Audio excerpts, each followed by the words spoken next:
The Spring Trailblaze Challenge is more than a hike. It's more than a fundraiser. The Trailblaze Challenge is a life-changing endurance experience that challenges participants physically, emotionally, and ultimately helps Make-A-Wish South Carolina grant wishes to children with critical illnesses in the state. As well as being an extraordinary physical test, the real challenge is to raise much needed funds to grant the wishes of children in South Carolina with critical illnesses. Now more than ever, hope is essential. Make-A-Wish is committed to ensuring that no eligible child waits to experience the hope and joy that a wish brings. The challenge takes place in the upstate on May 3rd along the Palmetto and Foothills trails. Other events in the Midlands of South Carolina are on April 5th and in the Low Country on April 12th. By supporting the Trailblaze Challenge, you will help Make-A-Wish America grant even more wishes this year nationally. To begin this life-changing journey, you'll need to attend an informational meeting. Now, these meetings are designed to inform you about the mission of Make-A-Wish, describe in detail the weekend-long hiking event, and to tell you about the tools that they'll provide to help you achieve your goal. You can sign up at wish.org and search for Spring Trailblaze Challenge. And we will also post the direct link in this week's episode show description.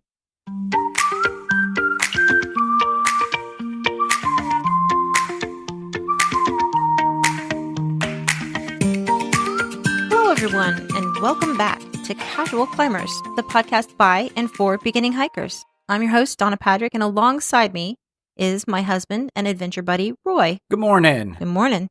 So, Donna, in this podcast, we provide our listeners with tips, tricks, and reviews of some of the many hiking trails in the Blue Ridge Mountains region. Now, we may be unfit hikers, but we love the outdoors, and we want to share our experiences with you. So, in today's Trail Snacks episode, we discuss Lakeside Loop Trail in Table Rock State Park in South Carolina.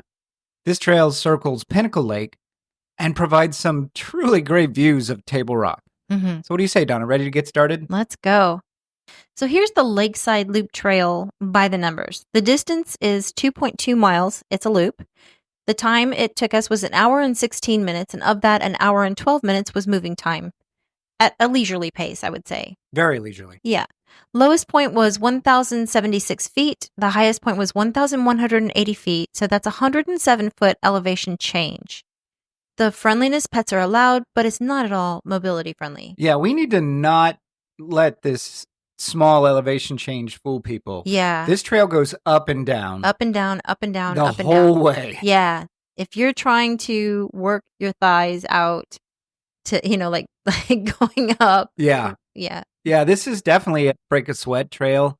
You think so? Yeah. Oh, yeah. Yeah. Just because of the up and down. I felt it the second half of it. I started out feeling like I could walk for miles and miles and miles, and we should have done a longer one. And then on the way back, I was like, I'm really kind of glad that. No, this one's fine. So to get there, search for Table Rock Nature Center in Pickens, South Carolina in your map app. Now, this is at Table Rock State Park, so there is an entrance fee if you don't have a state park pass. The particular parking area, and there's a bunch of them in Table Rock State Park, but the one that gets you directly to this trailhead is right there at the Table Rock Nature Center. It's big. It's a big parking area. Oh, yeah. There's probably 100 spaces there. Yeah, and it's like a 2-tier parking area. Yeah, it's big. So, but we will also say Table Rock State Park fills up fast. It really does. When we were, fast. It was cold yesterday, and we were in February 1st, and it was full when we were leaving. Yeah, there was somebody waiting for our parking space when we were pulling out. Yeah, I mean, it wasn't as cold as it has been, but it was pretty chilly. Yeah, it was in the 40s, so it wasn't terrible, but still. So do you think that it was so full because there were people that were training for the Spring Trailblaze Challenge? Yes. It's possible, but when we got done with the hike, those people were gone. Okay. So, this park just fills up fast. And during peak season, you need to make a reservation to get into it. I didn't know that. Yeah. Really? And now the reservations don't cost anything, but you have to go online and reserve it, just like at Jones Gap. Yeah. Because it fills up so fast. Mm-hmm. It's a beautiful park. Do you remember if you don't have the South Carolina State Park Pass, do you remember how much it is to get in there? Is it like $6 or something like that? $6? I don't remember. I don't, because we keep getting the State Park Pass. Yeah. In the show closing, I'll have that information for people. So give us a few minutes and we'll get it for you. Sorry, I didn't mean to spring that on you. That's okay. So at this parking area, there are several bathroom areas available, but 2 of the bathroom areas are closed during off-season. Which is now. Yeah. And so the only one that's open is at the Nature Center, which is across the street from the parking area. Yeah. And there's 2 restrooms there. Yeah, and they're both the restrooms. It's not like men's and women's. It's either men or women. Right. In both of them. I think they do a decent job of keeping those restrooms clean. And they do as good a job as you can expect, given the amount of people that are there. Yes. Yeah. Yeah. Yeah.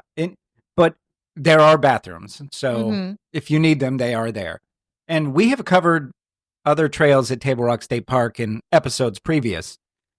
Carrot Creek Loop is one of my favorites. Yes. It's the one where I hurt my shoulder on. Yeah. But it is Table Rock State Park, like you said, is simply beautiful. It is a beautiful, beautiful park. One of my favorite in the States. Or one of my favorites in the state of South Carolina. Yeah. Yeah. It's only 30 minutes, 32 minutes from we're like North Greenville. We're on the west side of Greenville. Yeah. Yeah, it took us 32 minutes. Yeah. So piece of cake drive getting there. Yeah. All right. So the trail itself starts at right at the top of the lake, right there at the end of the parking lot. So if you park, as far as you can get in from the entrance of the parking area. Or wherever you can find a parking spot. Yeah, which is more realistic. That's where the trail starts. Yeah. And it goes right by a little concession stand, which is only open during peak season. Mm-hmm. And it walks along the lake line throughout the entire time. Yeah.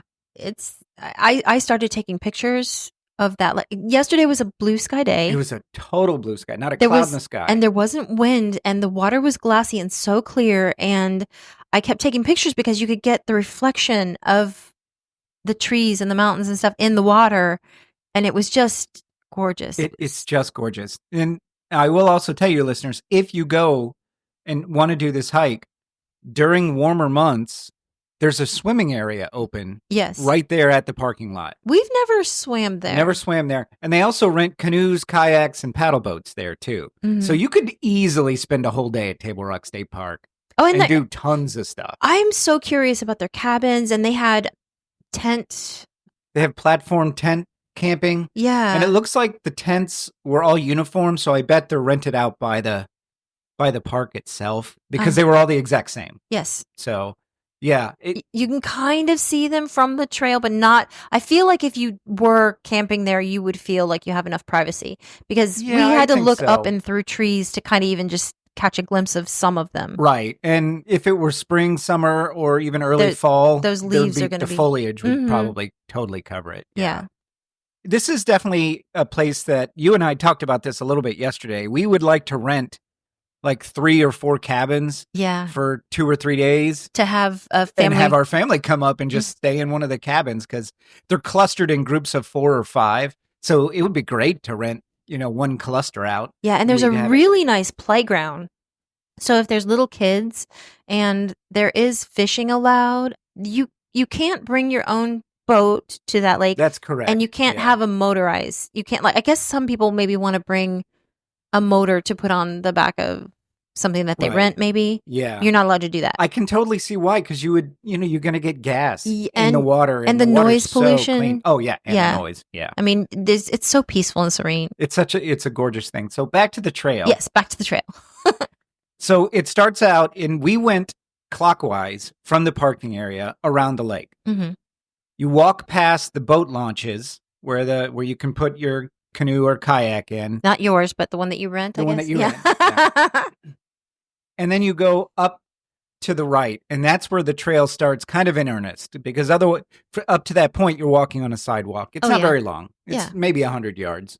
I was hoping that we weren't going to be walking on the sidewalk the whole way, and we were not. No. So as soon as you get to the trail in earnest, now I will tell you too, it's a purple blaze, right, Donna? Yes. So there's purple blazes on the trail. It's very well marked. It's very well worn and traveled. I don't think there's any chance you're going to get lost on this trail. No, the only thing is that there are several little side trails that go down to the water where you can, like the first one that I found that was really interesting. You're kind of up a little ways from the water, and there was this huge flat rock that there was a little path that went down to it. Now it was pretty steep going down to that flat rock. I got a picture of it. You'd have to be careful. Yeah, you're going to put the pictures on Instagram. Mm-hmm. From the rock, which was, like you said, a flat rock that you could easily sit two people on and just have dangle your feet. Picnic lunch or something. Yeah. If you dangle your feet, you're not going to be, to be clear, you're not going to be dangling your feet in the water. No, it's a good 10 feet below. Yes. Yeah. And don't use this as a diving board. There's too much land between. Well, there's trees and land and rocks down there. Yeah. Don't use it as diving. And you can't swim in that area anyway. Yeah. Not allowed to. Yeah. So I think when I originally planned this, I was like, you know what? Donna was coming back off of a trip down to Florida to visit the kids.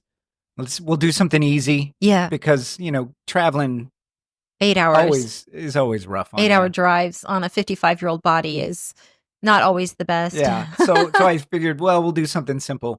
I didn't have a lot of expectations I didn't for it. But man, was it gorgeous. It was. I mean, so this was a really breathtaking trail. We have hiked around the lake on the Paris Mountain State Park, yeah. And it's nice. Which is nice. It's really nice. And that's 10 minutes away from our house, and that's really nice too. So we were kind of thinking that this was going to be kind of like that, walking around the lake there. But this body of water with Table Rock, the views, and I don't know. It's just so gorgeous. It was absolutely breathtaking. And I'm not going to be able to put all of my favorite pictures on Instagram because Instagram won't let me. You were taking pictures literally every 20 feet. Yeah. Yeah. Take a few steps and take a picture. Now, when we're talking about the lake views themselves are beautiful. But as you get about a quarter of the way down along the trail, you start to get views of Table Rock itself. Yes. That is looming over the lake. And yesterday was a blue sky day, like Donna said. The pictures of Table Rock and then being reflected on this mirror still lake. Yeah. With the dark blue sky. It was gorgeous. It was a perfect day. Yeah. It really, really was. And the trail itself was interesting. It went up, it went down. The footing wasn't too bad. There wasn't a lot of roots and rocks, but it was just, a moderately challenging trail just to go up and down and up and down. We found a lot of people on that trail that had dogs on leashes. This is the first time that I saw an actual, we don't have a dog anymore. Our dog died a couple years ago, which is really sad, but love you, Bella. Yeah, Miss Bella. But there was a sign that said dogs must remain on, they must be on a leash, they must stay on a leash. So they must be really serious about that. And every dog that we saw was on a leash. So if you're one of those people that like to walk your dog off leash, this is not the place to do it. Yeah, and it's really for other people, right? Your dog may be the most well-behaved, sweetest dog loving, in the world. Yes. But you never know who's got a dog phobia, right? And so it's just always, just be kind to others, right? Your dog doesn't care if he's on or she's on a leash. She's out there in nature, so they're happy. Just be considerate of others. Oh, and another thing to consider is that because there are many people with dogs, if I had a smaller dog, I would be nervous about if a larger dog might be off leash and just want to scoop up my dog and have it for breakfast. That's another thing too, right? That's a good point. You don't know what other dog is aggressive and not. Again, you may have the nicest, sweetest, kindest, most well-behaved dog in the world, and all it takes is one person to not, and then you have a dog fight. Yeah.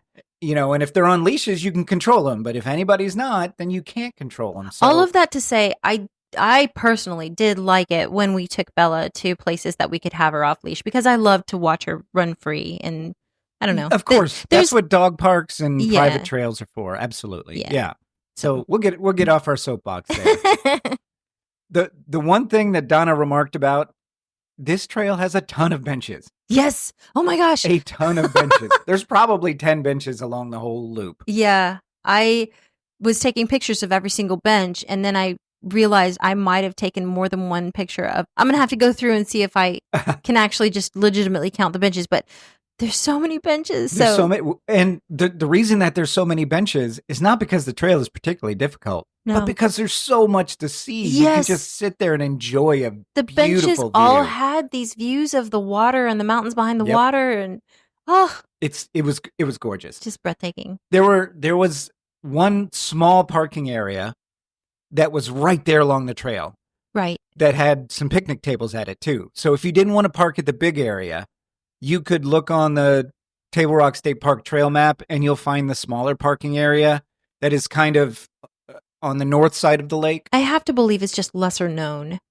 There was only like 3 or 4 spaces in that one spot. Yeah. But there was a couple picnic tables and one of those trash cans there. We didn't go up there to check out that parking area. I'm going to go ahead and guess that there's no bathroom. So if you need a bathroom, then... Yeah, I didn't see any buildings. Yeah. Yeah, I didn't see any buildings. So... plenty of places to sit, and you're going to want to. You're going to want to just sit and enjoy the view. Yeah. Yeah, it was absolutely gorgeous. And then about halfway through, the lake has a dam, and there's a spillway, and the trail takes you down to the bottom of the spillway, so you're looking over this cascading waterfall spillway. Yeah. Very much like at Paris Mountain. Yeah, exactly the same. Yeah. But I'm going to go ahead and call it a waterfall. It's not really a waterfall. I know it's a spillway, but you hear... It's a waterfall. It's just not a natural waterfall. Okay. So we'll call it a waterfall. Why not? Okay. Man-made waterfall. Yeah. Yeah. Okay. All right. And the water was moving yesterday. Yes. Yeah. And there's a bench at the top. Yes. That you can sit and look out over the entire lake while the water's rushing next to you. And Table Rock is looming over the lake right in front of you. It's gorgeous. Yes. I found myself being a little bit concerned if you do rent a canoe or a boat or anything and you go on that water, don't get too close to that spillway, that waterfall, because there's not a whole lot looking like it's going to stop you from going over. There was a rope that was on the surface of the water. Yeah. So you could easily go right over it. There were sticks that had gone through. And I think, though, the water flowing over the spillway is shallow enough that you'd probably bottom out. Okay. So I would think the only way you could really do it is if you were actively trying. If you're trying to. Yeah. And don't, because you will probably die. Yeah. It's a long drop. It's probably 30 feet. That was what I was going to guess. Yeah. So, and the little creek that is down at the bottom, it's so cool. There was a nice little pool down there. Yes. Yeah. Yeah. You could totally sit in it. You were walking there and, okay, so that was Carrick Creek, right? Yeah, it is Carrick Creek that runs through the lake and then continues down. Yes. And you were walking down to that little pool area just below the man-made waterfall and you almost tripped and fell and I was so... A root jumped out at me. And I did stumble. Thankfully, I didn't fall. And I'm convinced that Carrick Creek has it out for me. You just pay attention, really, really close attention to... I don't know what I did to Carrick Creek to make it want to kill me, but it does clearly. You didn't fall. I'm so proud of you for that. That was wonderful. So, yeah. But there was a lot of leaves on the ground, some dead leaves, and there was just a route I didn't see. Because I think you had your phone out, you were looking to take a picture. Probably. Yeah. Yeah. Anyway. But I be didn't. Careful. So Carrick Creek, PSA. if you're listening, watch yourself, buddy. We love you. I don't know what I did to you. So, yeah. And then the second half is just as lovely. You get a different view of the lake. Yeah. It's beautiful. And there's a couple creek crossings. None of them are very big. You're not going to get your feet wet on this trail. Yeah, unless it's really muddy. Or unless you go down to Carrick Creek and you really try to. Yeah, unless you try to. I feel like the first half there was two little stream crossings. There were, yeah, but you could easily get over them. I mean, they were only a couple inches deep max. Yeah, and there were rocks that you could get over. Yeah. Yeah, so not bad. Nothing like what we have experienced. No, nothing like at that one place a couple episodes ago where you were knee deep in and I fell down into the water. Yeah. Oh. Yeah. So So would you recommend this hike? I would. What's really nice about this one is that we had low expectations and it really impressed us and made us very, very happy. But you have to have these kind of hikes to balance out the ones like was it last week that we did that hike that we were like, wouldn't do Yes. this. Yeah. Yeah. So we needed this. This was a gift. I agree. It exceeded my expectations By a lot. Yeah, and I wasn't like I said already. I wasn't expecting a lot, but it blew away my expectations. And there are portions of it where there are mountain laurel thickets and rhododendron thickets. Yes, so in spring, this is going to be beautiful with the flowers blooming and the trees all green. I highly recommend this trail. It is fairly easy. It's only a break of sweat because it goes up and down, but it's not overly challenging other than that. And it's right there at Table Rock. So you can experience that along with everything else Table Rock has to offer. As long as you can find a parking space. Yeah. Get there early or go during the week. That's our recommendation. Or rent a cabin or a tent or something. Yeah, that's another thing. The trail does go right behind one of the cabin clusters. So if you rent there, you can get to this trail pretty easily. Yeah. Pretty easily. Yeah, I'd recommend it too, Donna. So you agree with me? It's a break a sweat? Yes, I think so. Okay. It's on the milder side of break a sweat. On the milder side. I agree. Absolutely, guys. Listeners, check it out. Lakeside Loop Trail at Table Rock State Park. Mm-hmm. So that's our episode this week, guys. Lakeside Loop Trail at Table Rock State Park. It does have an entrance fee of $6 per car, or just get the state park pass like we did and get into any of the wonderful state parks here in upstate South Carolina. There's so many. So many. It's a break a sweat trail, only barely, just because of the up and down nature of it. Footing's fairly straightforward, and you will get spectacular, breathtaking views of the lake and Table Rock reflecting off this beautiful, beautiful lake. I agree. Thank you so much for listening. Please like and subscribe to us in whatever podcast app you use, and be sure to leave us a review because that's how our show grows. Feel free to check out our trail photos at casualclimbers.com or on Instagram at Casual Climbers Podcast. If you have a question, comment, or just want to drop us a line, you can reach us at casualclimberspodcast@gmail.com. So, Donna, Carrot Creek is so beautiful, the creek itself. Mm-hmm. The Carrot Creek Trail is gorgeous. But I know that it's got it out for me. Is it possible to fight a creek? Not and win. I'm going to try it. No. Next time I go to Table Rock, I'm going to punch the creek. Just make sure it's in the summer because you're going to get very wet. We're going to end this feud once and for all with one of us coming out on top. It's going to be the creek. Oh, ye of little faith. Carrot Creek,